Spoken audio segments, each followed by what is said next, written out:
Ready-to-eat foods. Right. Yeah. We think they make life so much easier. Yeah. But this Listeria outbreak tied to meat products is kind of like a Yeah. harsh reminder. For sure. An infant has died, Yeah. sadly, and 10 others are sick. So we're diving deep into all the news on this one to help you stay safe. Yeah, absolutely. What's the most important stuff you need to know?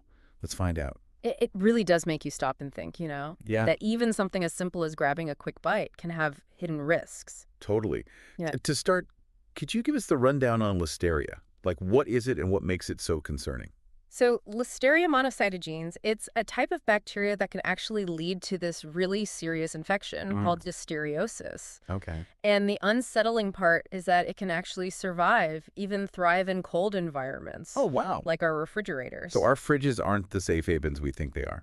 Not necessarily. While anyone can get listeriosis, it's especially dangerous for certain groups.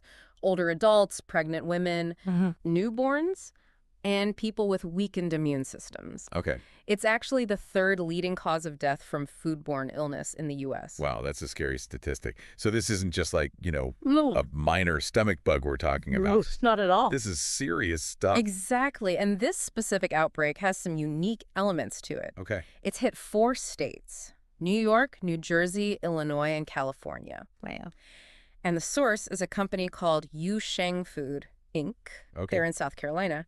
And they produce all sorts of ready-to-eat meats. Okay. Like chicken, pork belly, beef shank. And what's really caught my attention is that everyone affected so far has identified as having Asian heritage, with many, frequenting Asian markets where Yu Shang Food products are sold. Right. That cultural connection feels significant, doesn't it? Absolutely. It definitely points to something deeper than just random chance, And, Yeah. and then there's that heartbreaking case of the twins. Oh, yeah. One died from listeria, the other from an unknown cause. Oh, wow. And their mother was also sick. Oh, that's awful. It really shows how unpredictable this bacteria can be. It's a devastating reminder of why we're having this conversation. Yeah. So how did this outbreak even come to light? Was it something dramatic? It actually started with a routine USDA inspection at the Yu Shang Food plant, and they found listeria. Oh, wow. That triggered a whole product recall. And then they did genetic testing, which confirmed the link between their food and the illnesses. Yu Shang Food has suspended operations and says that they're working to prevent future contamination. Good. It's good they're taking action. Yeah. But it still makes you wonder how this happened in the first place. There are definitely layers to unpack there. Yeah. But for now, let's shift gears to what you, our listener, can do to stay safe. Absolutely. I think practical steps are key here. Yeah. So what should people do if they think they might have some of these recalled products?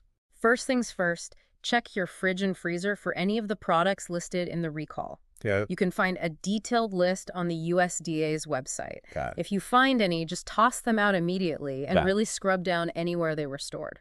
And what about symptoms? Yeah. What should people be looking out for if they're worried they might have listeriosis? Listeria infection, it can actually show up in a lot of different ways. Right. Some common signs are fever, muscle aches, headaches, stiff neck, confusion, Wow. loss of balance, convulsions, and diarrhea. Oh, wow. For pregnant women, it's especially important to be alert. Because listeriosis can lead to really serious complications. So if you're experiencing any of these symptoms, particularly if you're in a high-risk group, don't wait. Get medical help right away. Absolutely. That's crucial. Yeah. And remember, good food safety habits are your best defense. Right. Always wash your hands well before and after handling food. Cook everything to the right temperatures and refrigerate leftovers quickly. Simple steps. Yeah. But they can make a world of difference. They really can. This outbreak, while tragic, has some intriguing specifics. Yeah. The cultural link to Asian communities, the types of foods involved. Right. It makes you think, are there broader lessons here about how our food system works and where the vulnerabilities lie? You've hit on a key point. Yeah. This isn't just an isolated incident. Right. It really raises questions about how we balance the convenience we all crave with the safety that we deserve. That's what I'm really curious about. Yeah. What factors might be at play here beyond just one company's misstep? Well, there's a lot to consider. Okay. The global nature of food sourcing, the complexity of processing and distribution. Yeah. It's a chain with many links and weakness in Any one of them can have widespread consequences. So even with all these regulations and inspections, it sounds like things can still slip through the cracks. Precisely. And this outbreak has really brought some of those cracks into sharp focus. Yeah. You know, for example, the fact that all the people affected identify as having Asian heritage. Right. It suggests the connection to specific dietary habits and the distribution channels that cater to those preferences. It really makes you think about how food choices and shopping habits Yeah. can intersect with these larger safety issues. Exactly. It highlights the importance of understanding those cultural nuances when we talk about prevention. Yeah. It's not enough to just inspect facilities. Right. We need to understand the complex pathways that food takes from production to consumption and how cultural factors can influence those pathways. That sounds like a pretty tangled web to unravel. It is. What are some of the specific challenges that make food safety so complex? Well, for one thing, the modern food system is incredibly globalized. Okay. Ingredients can be sourced from multiple countries, processed in different facilities, and then shipped across continents. Right. Each step introduces potential points of contamination. So even with rigorous standards in place, there are just so many points where things could go wrong. Exactly. And then there's the human element. Oh, right. Even with the best technology and protocols in place, employee training, adherence to hygiene practices, even something as basic as hand washing, all of these things play a crucial role. It makes you wonder about the conditions at the Yu Shang Food plant. Right. Were there lapses in training, oversight? Were corners cut? Those are all questions that investigators are likely trying to answer right now. Yeah. And beyond this specific case, it raises broader questions about the role of regulatory agencies. Okay. Are inspection protocols frequent enough? Are the penalties for violations sufficient to deter companies from cutting corners? So it's not just about catching problems after they arise. No. But also about preventing them in the first place. Absolutely, and that's where I think technology can play a bigger role. Okay. We're seeing really promising developments in areas like rapid pathogen detection and blockchain technology for tracking food products from farm to fork. Those sound like game changers. They are. Tell me more about how these technologies could make a difference. Well, imagine a future where we can trace the journey of a piece of meat from the farm it was raised on to the processing plant, the distribution center, and ultimately to the grocery store where you bought it. Wow. With blockchain, every step of that journey is recorded and verifiable, creating a transparent and accountable system. So if contamination is detected, you could pinpoint exactly where it happened and quickly recall products from that specific batch. Exactly. And rapid pathogen detection technologies could allow for on-site testing at processing plants, potentially catching contamination before products even leave the facility. These tools could significantly reduce the time it takes to identify and respond to outbreaks. It sounds like these technologies have the potential to revolutionize food safety. They absolutely do, but technology alone isn't enough. Right. We also need to empower consumers to take a more active role in ensuring their own safety. What does that look like in practice? Yeah. We've talked about checking for recalls and practicing safe food handling at home. Right. But are there other ways consumers can make a difference? Absolutely. Consumers can demand greater transparency from food producers. They can support stricter safety regulations and make their voices heard on issues that impact the safety of our food supply. So it's about being informed, being vigilant, and advocating for change. Exactly. And it's about understanding that food safety is a shared responsibility. It's not just up to the government or the food industry. Right. It's a collective effort that requires participation from everyone involved. This outbreak, while tragic, has certainly sparked a lot of important conversations. But there's still one big question looming. What can we actually do to prevent similar tragedies from happening in the future?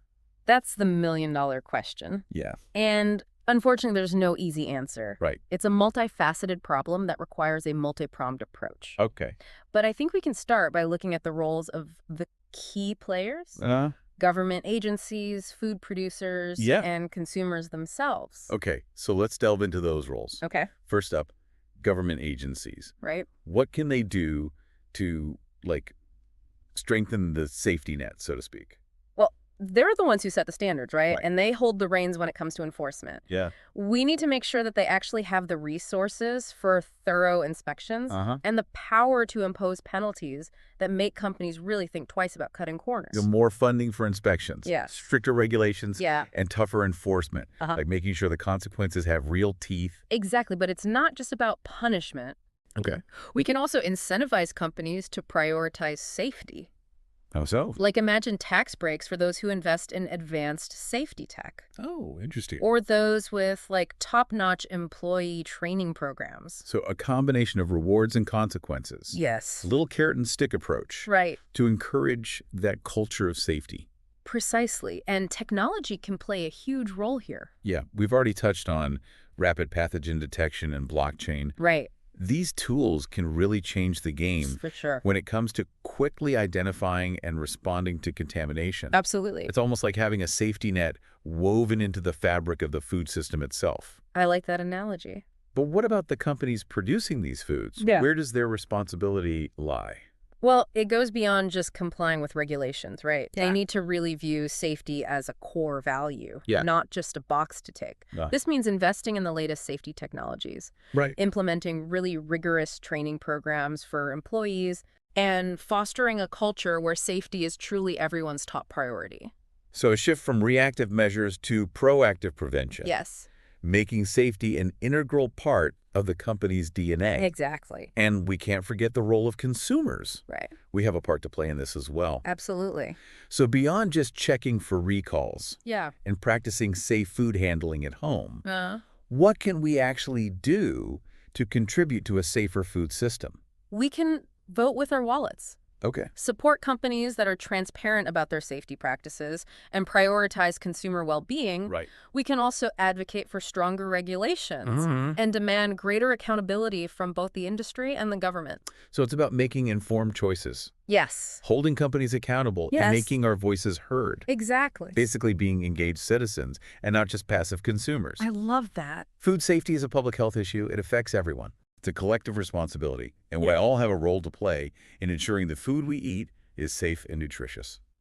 Well said. Well, this deep dive into the Listeria outbreak has been a real eye-opener. It has. We've learned about the bacteria itself, Yeah. the complexities of the food system, and the importance of shared responsibility. Absolutely. And it's definitely left us with plenty to think about. It has. In a world where convenience is king, how do we balance that with the need for a safe and transparent food system?